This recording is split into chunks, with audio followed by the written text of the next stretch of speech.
Bonjour, nous sommes le samedi 9 août 2025, le jour de la Saint-Amour. Alors j'ai intitulé cette vidéo « Interconnexion, regard d'une baleine et envol d'une tourterelle ». Bon, eh bien oui, c'est un titre bien étrange, je vous l'accorde, mais au fil de ma narration, vous allez remettre toutes les pièces du puzzle. Je pense que vous allez comprendre le choix de mon titre. Parce qu'en fait, c'était très compliqué de mettre un titre et je pense qu'à la fin, vous allez le trouver quand même très évocateur. Il y a un an, jour pour jour, ma voisine et amie depuis plus de 40 ans, Jacqueline, s'est envolée le jour de la Saint-Amour. Et ce matin, en me réveillant, j'avais pas... comment dire... j'avais rien prémédité et c'était comme une évidence ce matin, en voyant la date, que je devais faire une vidéo en hommage de Jacqueline, mais aussi de son mari Gérard. Et je vais remonter pour comprendre l'interconnexion ou les interconnexions. Je vais remonter au tout départ, au moment de notre rencontre. Moi, je suis adolescente. Gérard et Jacqueline sont un jeune couple avec 2 petites filles et ma maman est la nounou. Et un jour, Jacqueline me propose de faire du babysitting. D'abord en soirée, parce qu'ils vont souvent au jazz club le vendredi soir. Et puis petit à petit, je vais les garder même en journée durant des vacances. Alors bien sûr, moi j'adore les enfants et puis c'est l'occasion de me faire un peu d'argent de poche. Mais en fait, je vais découvrir bien au-delà. Là, je suis qu'au début de quelque chose un peu d'inattendu dans ma vie. Parce qu'en fait, ils habitent à quelques kilomètres de chez moi, mais quand je suis chez eux, en fait, j'ai l'impression d'être dans un autre pays, une autre culture, et je découvre des gens qui vivent avec d'autres priorités, une autre façon d'être. Et puis, je découvre la musique classique. Bon, j'en connaissais, mais là, je connais plus particulièrement Wagner. Je découvre la musique des Andes, qui m'inspire beaucoup.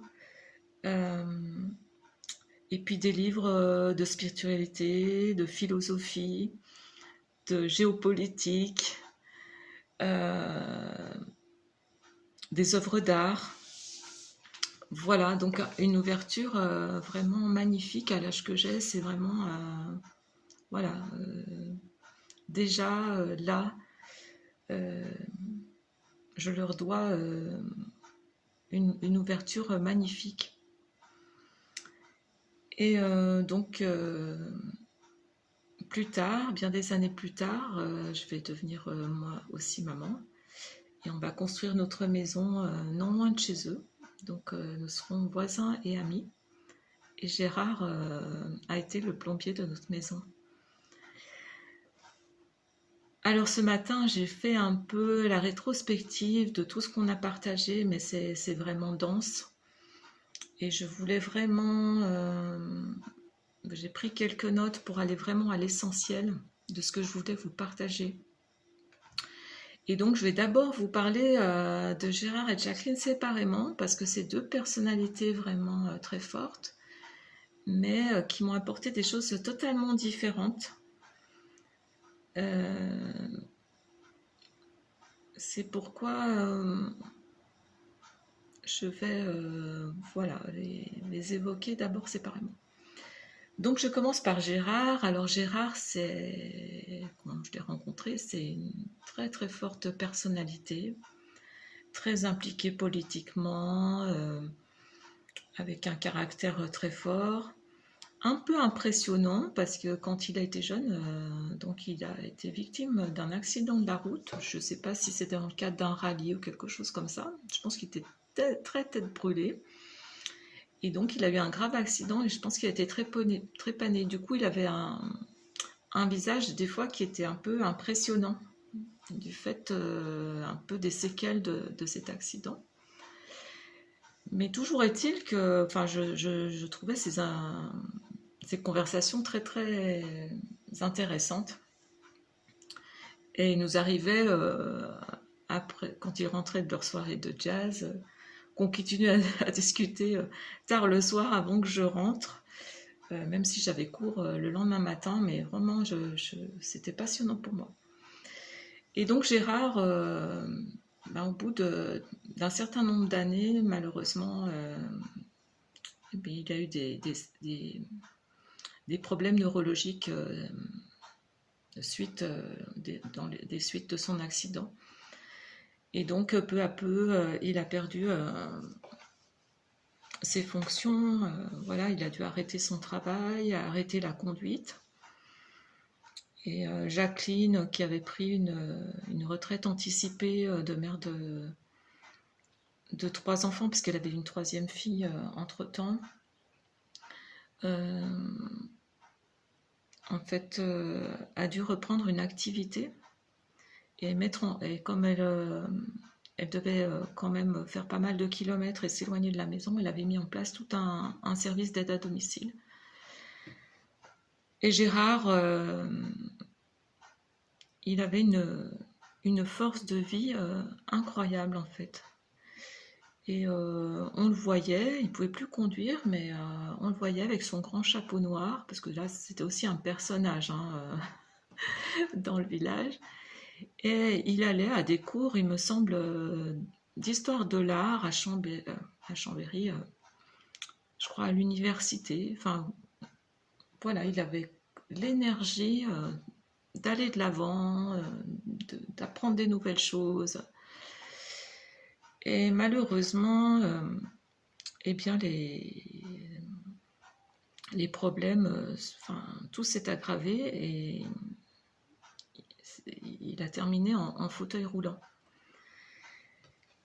Mais là encore, Gérard n'a pas capitulé. Et bien sûr, je n'étais pas dans sa tête et je pense qu'il a certainement eu des moments aussi de découragement. Mais ce qui ressort de lui, c'est vraiment cette force de vie, quoi, de vivre, de continuer. Et il s'est mis en tête de rechercher une descendante d'ancêtres qui serait partie en Amérique latine, en Argentine, je crois. Donc recherche internet, il s'est mis à l'espagnol. Et quelque chose en lui disait, je vais remarcher, j'irai en Amérique latine, quoi. C'était absolument incroyable. Donc les années passent, donc quand même très difficile pour lui, mais aussi pour Jacqueline. Et ce qui est formidable, c'est que Jacqueline n'a jamais voulu faire porter trop le poids à ses 3 filles qui habitaient loin à l'époque, à l'étranger. Et donc, elle a vraiment voulu traverser ça, affronter ça avec Gérard. Bien sûr, elles ont été impactées, ça je ne dis pas le contraire, mais en fait, elle n'a pas demandé à ce qu'elles rentrent, à ce qu'elles laissent tomber leur vie pour venir les soutenir, c'est ce que je veux dire. Et un beau jour, un neurologue, alors je ne sais pas si c'est un nouveau neurologue qui reprend le dossier, mais toujours est-il que Gérard a un nouveau traitement et que petit à petit, il retrouve sa mobilité, il remarche, il va reconduire une voiture. Et avec Jacqueline, ils vont à nouveau prendre l'avion pour aller à l'étranger, pas trop loin, pour voir les réactions, parce qu'avant, il aurait été vraiment interdit de vol. Et donc, le nouveau traitement fonctionne. Et Gérard, un beau jour, s'envole en Amérique latine. Voilà, son rêve se réalise. Et Jacqueline va le laisser partir seul, réaliser son rêve.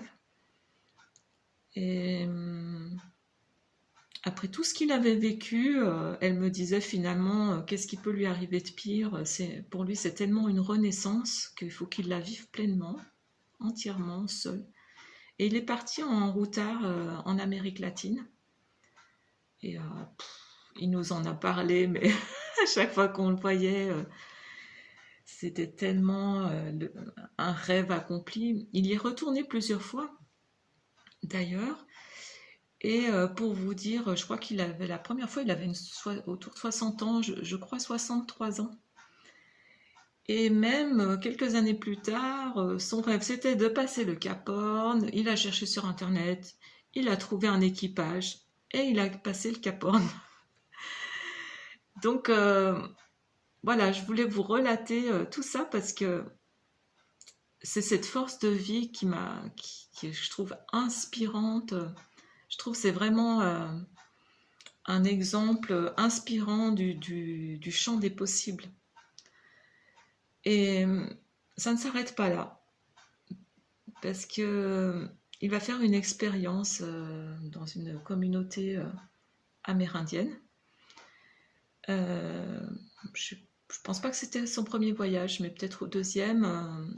Il a des malaises quand même assez inquiétants. Et son guide du moment lui dit, écoute, moi je connais quelqu'un, un homme médecine qui peut t'aider, il faut que tu me suives. Et des gens le dissuadent, il dit mais non, il ne faut pas t'embarquer dans ce genre de plan, etc. Fais attention. Mais là, je pense qu'il avait déjà changé Gérard. Et il a suivi. Il racontait même qu'à un moment, il y avait des passages sur des troncs, parce que de chaque côté, il y avait des sables mouvants, hein, véridique. Hein. Donc, et il s'est retrouvé au milieu de la forêt, dans une communauté. Et donc, un homme médecine a fait un rituel de guérison. Il a pu continuer son voyage. Et cet homme médecine lui avait dit, écoute, quand tu rentreras, s'il y a des moments, ces malaises reprennent, ben dans ta tête, tu refais le chemin vers moi et la connexion se fera et tu iras mieux. Et vraiment, ça s'est révélé vrai à plusieurs reprises. Et donc, quand il est rentré, quand il rentrait de ses voyages, après, c'était jusqu'à la fin de sa vie la Pachamama et le mana, c'est-à-dire cette énergie vitale hein, dans ces communautés avec une spiritualité plutôt animiste. Et puis, un autre événement s'est passé là-bas alors qu'il était sur un bateau, peut-être pour observer les cétacés. Toujours est-il qu'à un moment, il était sur le pont et il y avait une baleine et leurs regards se sont échangés.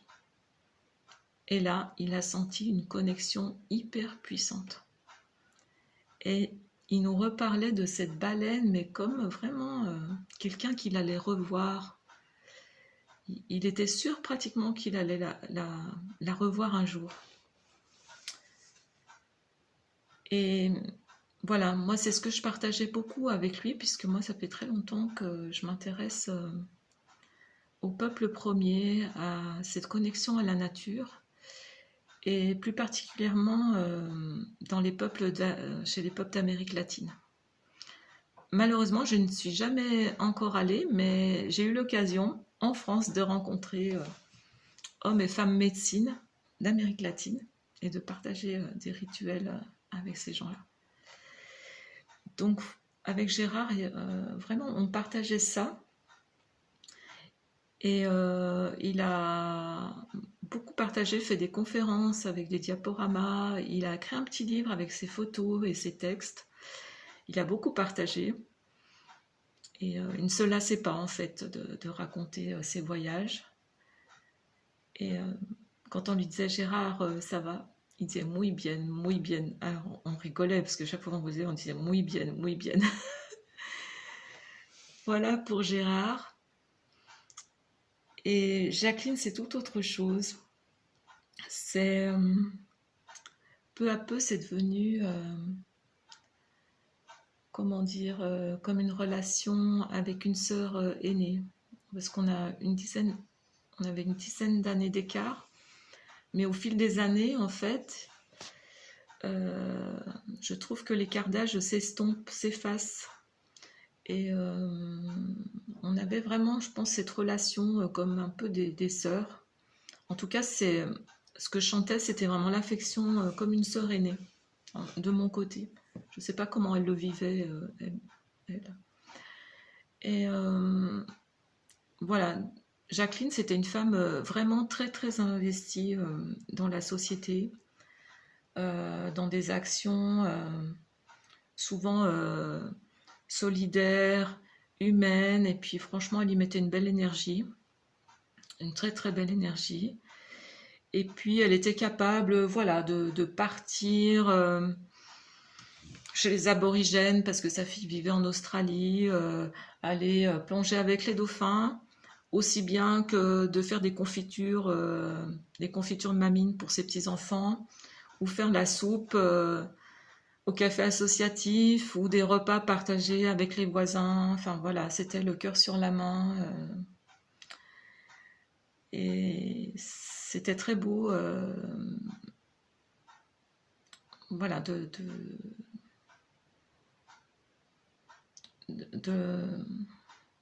d'être en relation avec elle. C'était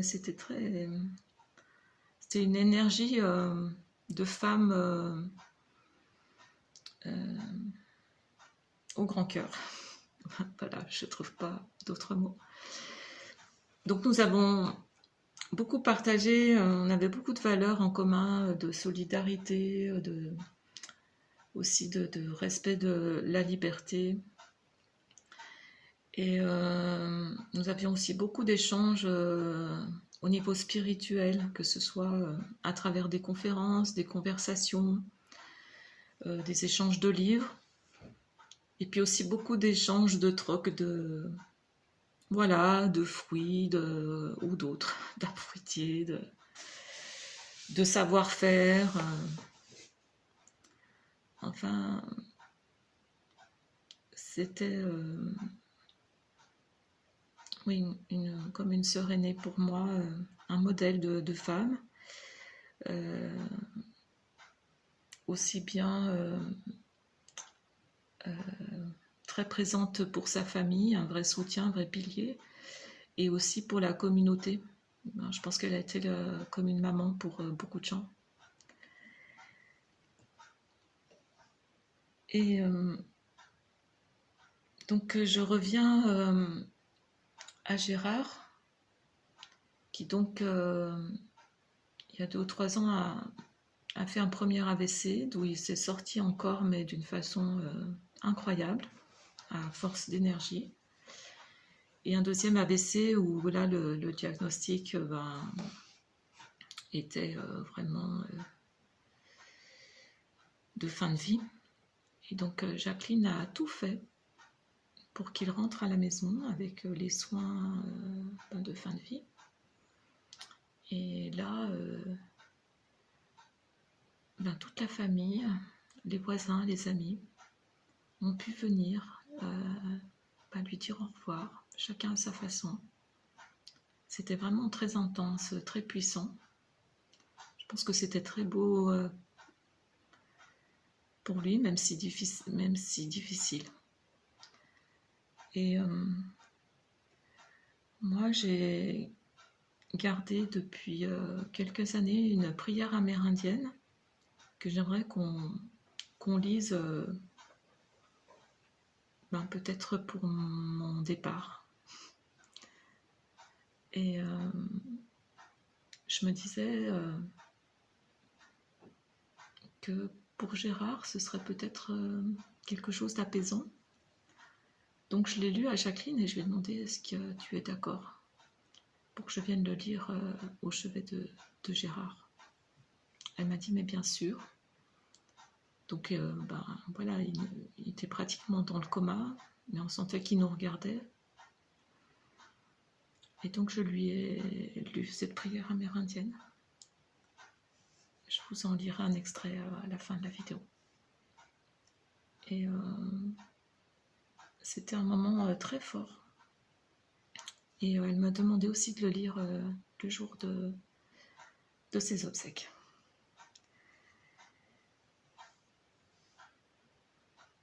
Et quelques semaines après les obsèques de Gérard, dans une cabane à livres, je découvre un titre, Le Cercle des Hommes, de Pascal Manoukian.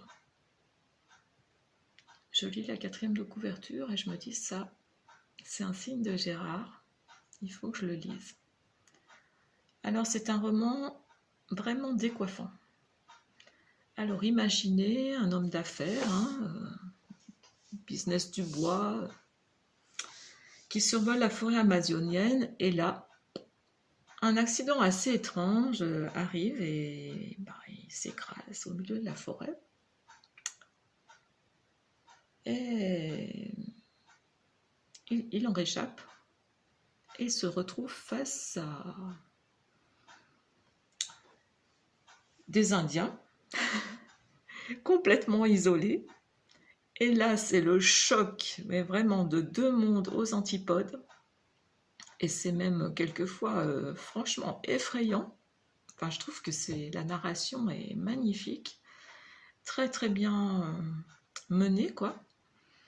Et c'est à des moments, on se demande ce qui va se passer, quoi. C'est vraiment, voilà, des moments, on a le cœur qui bat, on lui dit qu'est-ce qui va lui arriver, où ils vont l'emmener. Et puis petit à petit, enfin, je ne vous raconte pas l'histoire, mais petit à petit, il faut qu'il trouve un moyen de communiquer. Et